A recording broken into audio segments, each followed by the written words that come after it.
It felt like any other weekend night, the kind when I'd visit a friend's place to unwind.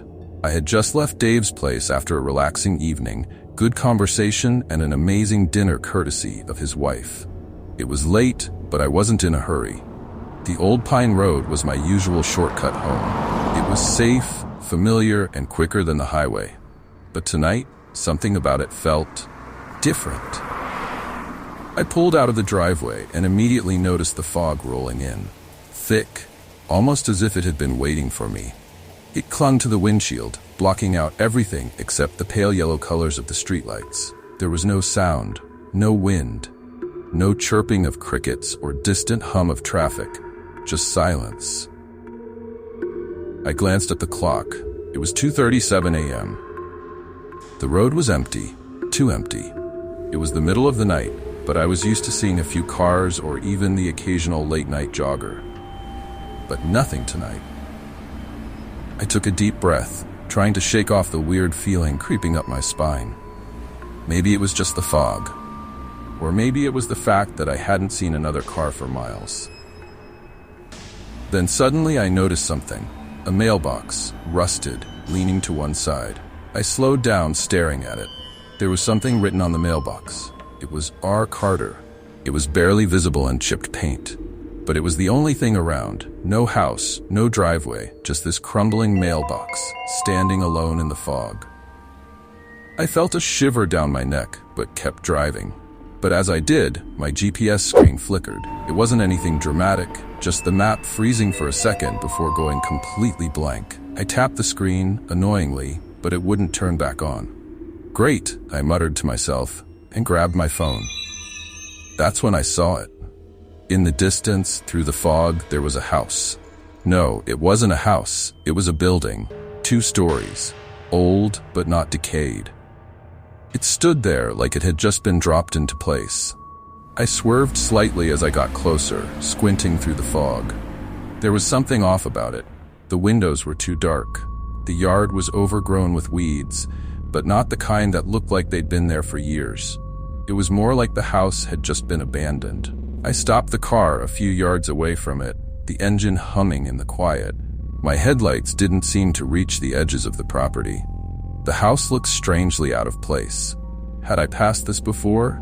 I'd been down this road countless times, but I had never seen this house. My gut twisted.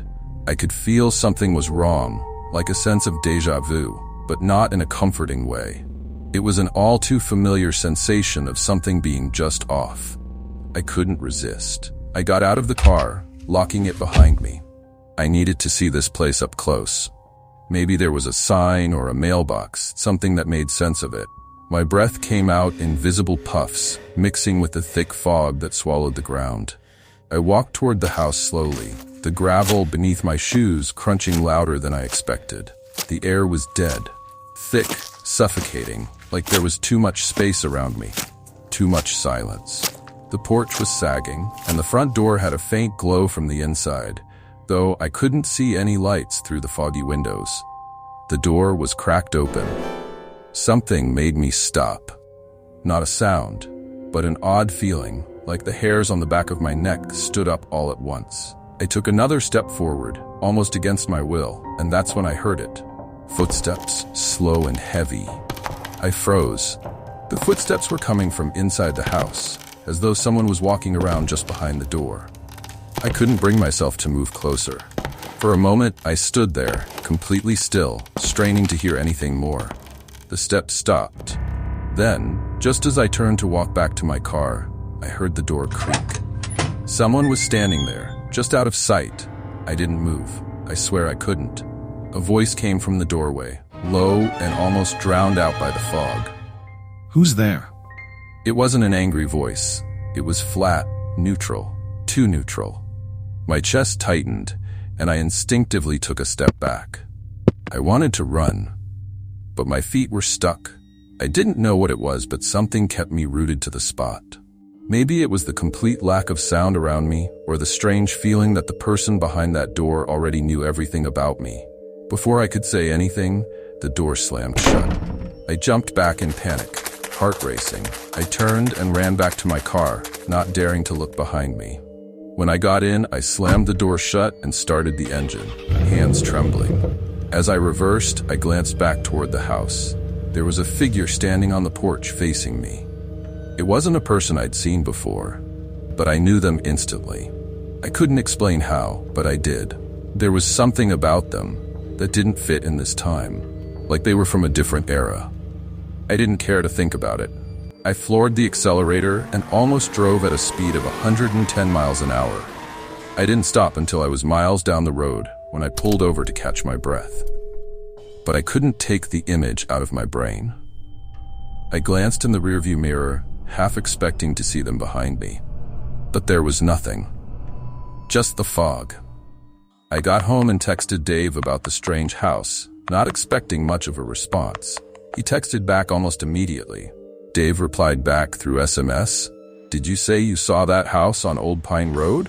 That's impossible." I asked, "Why?" Dave replied again, "Because it burned down 20 years ago. It was one of those abandoned properties everyone talked about. No one even thought it was still standing." I sat there in shock, my fingers hovering over the keys. I checked the address of the house in my phone's history, but the map just showed a blank spot on Old Pine Road. Then, I remembered the mailbox. It hadn't made sense before, but it did now. The house that never existed had left behind a trace. A rusted mailbox, some kind of distorted ghost of a house that was supposed to be long gone. I don't know what happened that night. I don't know if it was a trick of my mind or something more. But I do know one thing. That place isn't gone. Thanks for watching. If you enjoyed this story, don't forget to like the video, share it with your friends, and hit that subscribe button for more thrilling content like this. Got a story of your own? We'd love to hear it. Send it over to us at your email address. Until next time, stay curious and stay safe. See you soon.